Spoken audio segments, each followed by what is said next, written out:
Hello viewers, how are you? I hope everybody is fine.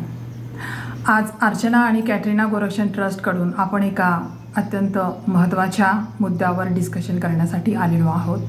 आणि तो म्हणजे असा की गेल्या 3-4 दिवसापासून आपण एक न्यूज रिपोर्ट वाचतोय.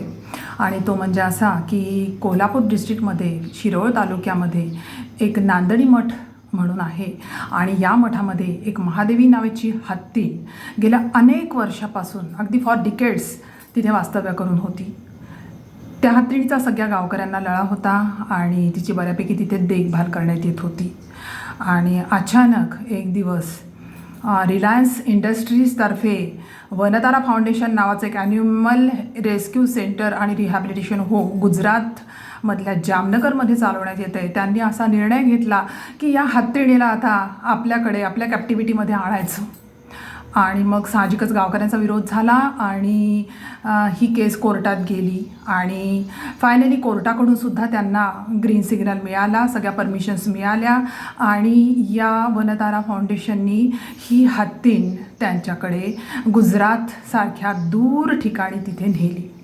हा एक अत्यंत गंभीर मुद्दा आहे आणि ही एक अत्यंत गंभीर गोष्ट आहे. कारण गेल्या 3-4 वर्षापासून आपण असं पाहतोय की भारताच्या कानाकोपऱ्यातून वाईल्ड ॲनिमल्स ही वनतारा फाउंडेशन नावाची जी संस्था आहे ही आपल्या ठिकाणी गुजरातमध्ये त्यांचा ट्रॅव्हल करून त्यांना नेते, लाँग जर्नी करते त्यांचा आणि त्यांना त्यांच्या इच्छेविरुद्ध आपल्या ठिकाणी ते नेत आहेत. आणि त्यांना सगळ्या परमिशन्स इझिली अवेलेबल होत आहेत, अगदी कोर्टाकडून सुद्धा. पण त्यावेळेला एक अत्यंत महत्त्वाची आणि गंभीर जी गोष्ट आहे त्याच्याकडे दुर्लक्ष करण्यात येत आहे की हा ट्रान्सपोर्ट आहे हा वाईल्ड ॲनिमल्सचा हा कशाच्या बेसिसवर होतो आहे, हा का होऊ देत आहेत.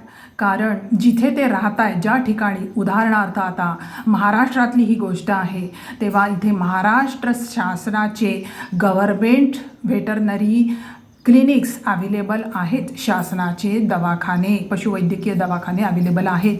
तिथे पूर्ण वेळ काम करणारे व्हेटरनरी डॉक्टर्स अवेलेबल आहेत.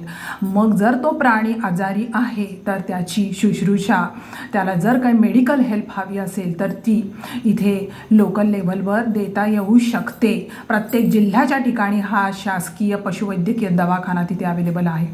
आणि हे सगळे असताना सुद्धा या प्रायव्हेट संस्थेकडे, वनतारा फाउंडेशन नावाच्या प्रायव्हेट संस्थेकडे ते प्राणी अत्यंत दूरचा ट्रॅव्हल करून, जर्नी करून त्यांना नेण्यात येऊ देत आहेत.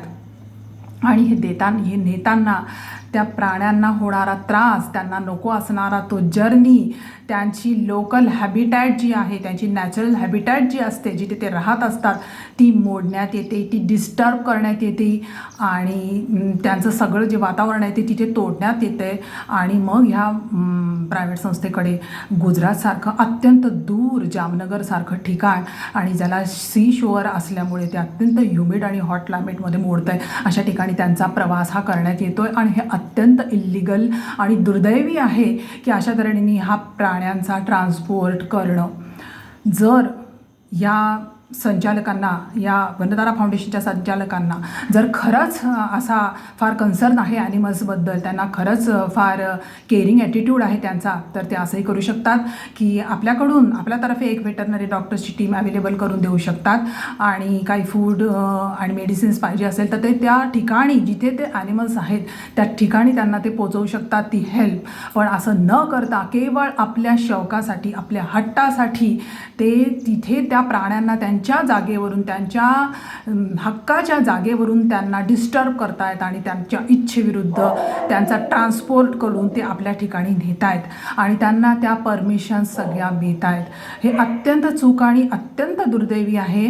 कारण प्राणी हे बोलू शकत नाही आहेत की आम्हाला तिथे जायचं नाही आहे आणि आम्ही इथे जिथे आहोत तिथेच आमची तुम्ही शुश्रूषा करा, कारण तिथेच आम्हाला काही खाण्यापिण्याचं असेल तर तुम्ही द्या. हे ते बोलू शकत नाही आहेत. ह्याचा फायदा ही प्रायव्हेट संस्था घेते आणि तो तिला घेऊ देण्यात येतोय. आणि अगदी ह्याचप्रमाणे 2 वर्षापूर्वी गडचिरोलीमध्ये एक कमलापूर नावाचं गाव आहे आणि तिथे असाच 10-12 हत्तींचा कॅम्प राहत होता आणि अनेक वर्षांपासून राहत होता. आणि तिथेसुद्धा असंच ते सगळे हत्ती, एक तर अगदी 90 वर्षाची होती आणि असे सगळे हत्ती वर्षानुवर्षे तिथे राहत होते. आणि असंच या वनतारा फाउंडेशनकडून हे सगळे हत्ती गडचिरोलीसारख्या डेन्स फॉरेस्ट, ग्रीनरी आणि झरे, नदी सगळं असणाऱ्या ठिकाणहून त्या गुजरातसारख्या दूरच्या ठिकाणी, हॉट आणि ह्युमिड क्लायमेट असलेल्या ठिकाणी त्यांना त्यांच्या इच्छेविरुद्ध नेण्यात आलं. आणि अशाच प्रकारे त्यांना या सगळ्या परमिशन्स मिळाल्या. पण मला वाटतं अगदी न्यायालयांनीसुद्धा हा गंभीर मुद्दा दुर्लक्षित करू नाही आणि त्यांनी याच्यापुढे निर्णय देताना प्राण्यांच्या बाजूनी तो निर्णय द्यावा. तो निर्णय त्या संस्थेच्या बाजूनी त्यांच्या हितासाठी न देता प्राण्यांच्या हिताच्या दृष्टीने तो निर्णय द्यावा. आणि त्यांच्या पर्सनल कॅप्टिव्हिटीमध्ये हे प्राणी पाठवू नाहीत. कोणालाही माहीत नाही की त्यांच्या कॅप्टिव्हिटीमध्ये त्यांच्या ठिकाणी त्या प्राण्यांचं पुढे काय होतं आहे आणि नाही. आणि पहिला मुद्दा हा आहे की त्यांच्या प्राण्यांना त्यांच्या हक्काच्या जागेवरून तिथे हलवणं हे अत्यंत चूक आहे. जेव्हा की गव्हर्मेंट लेव्हलवर सगळी मशिनरी, सगळे व्हेटरनरी डॉक्टर्स, व्हेटरनरी क्लिनिक्स तिथे अवेलेबल आहेत आणि त्याच्यामुळे प्राण्यांवर हा अत्याचार होऊ देऊ नाही. त्याच्यामुळे या महादेवी हत्तीणीलासुद्धा लवकरात लवकर परत आणावं.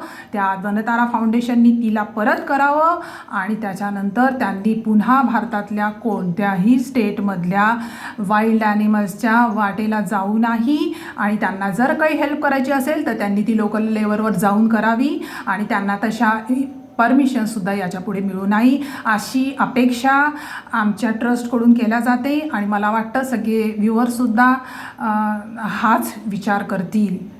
थँक्यू.